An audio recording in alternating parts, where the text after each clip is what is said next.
Hello everyone, তোমরা সবাই কেমন আছো? আশা করি তোমরা সবাই খুব ভালো আছো। এটা আমার ফার্স্ট ব্লগ আর আমি যাচ্ছি একটা জায়গায়, সেটা আমি এখন বলবো না, একটু ওয়েট করো, বুঝতে পারবে।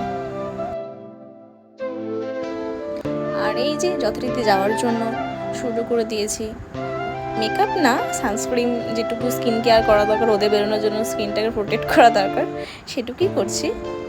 দেখতে থাকো তোমরা, আর ভিডিওটা কন্টিনিউ করলে তো বুঝতে পারবে আমরা কোথায় যাচ্ছি। ওই যে তোমাদের বললাম, এটা আমার ফার্স্ট ব্লগ, খুব নার্ভাস লাগছে। আর ভয়েস ওভার করতে ভুল ত্রুটি অবশ্যই হবে।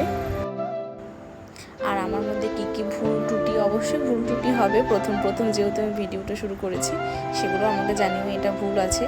নিশ্চয়ই সেগুলো শুধরে নিয়ে সুন্দর করে ভিডিও দেওয়ার তোমাদেরকে চেষ্টা করব।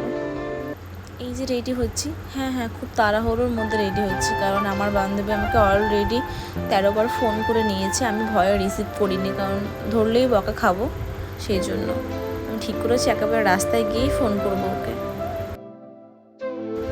আর সেই দিন ভীষণ রোদ ছিল, আমি বুঝতে পারছি ও রোদের মধ্যে দাঁড়িয়ে রয়েছে, এই জন্য তাড়াহুড়ো করছে। আরও ট্রেন পাইনি, কার জন্য পাইনি বল?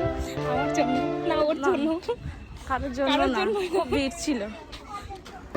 আর এই যে আমার বান্ধবী, তোমার নিশ্চয় অনেকে ওকে চেনো, যারা ফেসবুকে আমাকে ফলো করো, ওকে চিনবে জানবে। ওরই একটা কাজের জন্য আমরা যাচ্ছি। ফার্স্ট কাজ না করেছে, কিন্তু বাড়ির বাইরে গিয়ে প্রথম কাজ করছে। দিবি তো বলেছে, যদি না দিলে অন ক্যামেরা থাকবে, আর না দিলে। যেহেতু যেতে আমাদের অনেকটাই লেট হয়ে গেছিলো, খুবই রোদ উঠে পড়েছিল, গরমের সময় গরমও লাগছিল, কিন্তু ভালো লাগছিল, একসাথে নতুন একটা অভিজ্ঞতা হচ্ছিল।